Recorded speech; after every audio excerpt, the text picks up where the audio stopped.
जैसा कि आप देख रहे हैं कि नीतीश कुमार के राज में जो माननीय मुख्यमंत्री हैं, खुद पढ़े लिखे इंजीनियर हैं, लेकिन इनके राज में स्टूडेंट पे सबसे ज़्यादा लाठी चल रहा है।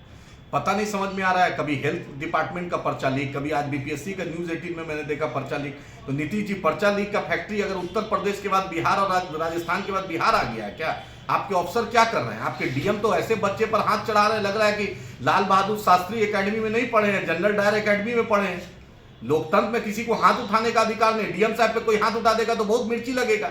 मानते हैं कि परसों तरसों नया डीएम ऑफिस बना है, उसमें मुख्यमंत्री खुद जाकर कुर्सी पर आपको बैठाएं, इसका मतलब आप संविधान से ऊपर डीएम साहब नहीं हो गए।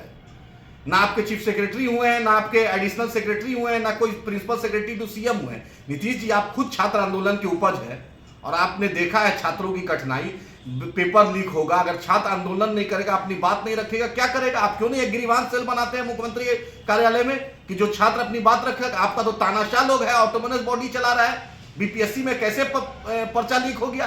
क्यों नहीं उसको उस पर जो दोषी अफसर है उस पर कार्रवाई हो? क्यों नहीं डिसमिसल फ्रॉम सर्विस हो?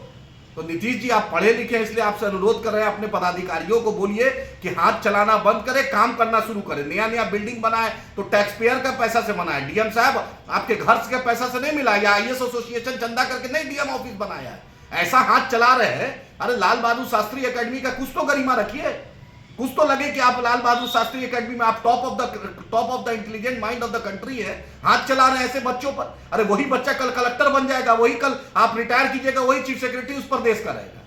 माननीय मुख्यमंत्री से अनुरोध है कि ये तानाशाही को बिहार में बंद कराएं और पेपर लीक के जो बार बार हो रहा है, स्टूडेंट जो बार बार लाखों रुपया खर्च करता है, अपने घर से अपने सेंटर से आता है, अपने माँ बाप जो गरीब किसान मजदूर का बेटा है उसके साथ जो बेटा बेटी के साथ जो ज्यादती हो रही है, ये बर्दाश्त नहीं करेंगे। माननीय मुख्यमंत्री से अनुरोध करते हैं, इसका हाई लेवल सीआईटी एसआईटी बनाइए और हाई कोर्ट के सिटिंग जज से जांच कराइए। जो भी दोषी है, चाहे चेयरमैन हो चाहे चपरासी हो, सब इक्वल बिफोर लॉ है। हम उसको चाहते हैं पारदर्शिता लाए, और बिहार में ये जो यूपी और राजस्थान और दूसरे राज्यों का जो कॉपी कैट हो रहा है, ये बिहार में नहीं होना चाहिए। हम स्टूडेंट छात्र हितों का हनन हुआ तो खून बहेगा सड़कों पे। इसी जयप्रकाश जी ने इसी सरजमी पर पटना में ये नारा था, और आप छात्रों को डीएम मार रहे हैं और नीतीश जी आप चुप है।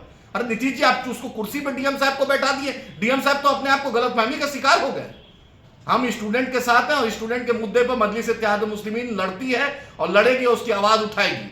और ये लोकतंत्र है, लोकतंत्र में सबकी आवाज सुनी जाइए। और माननीय मुख्यमंत्री एक उसका एसआईटी बनाकर इसका निष्पक्ष जांच कराए।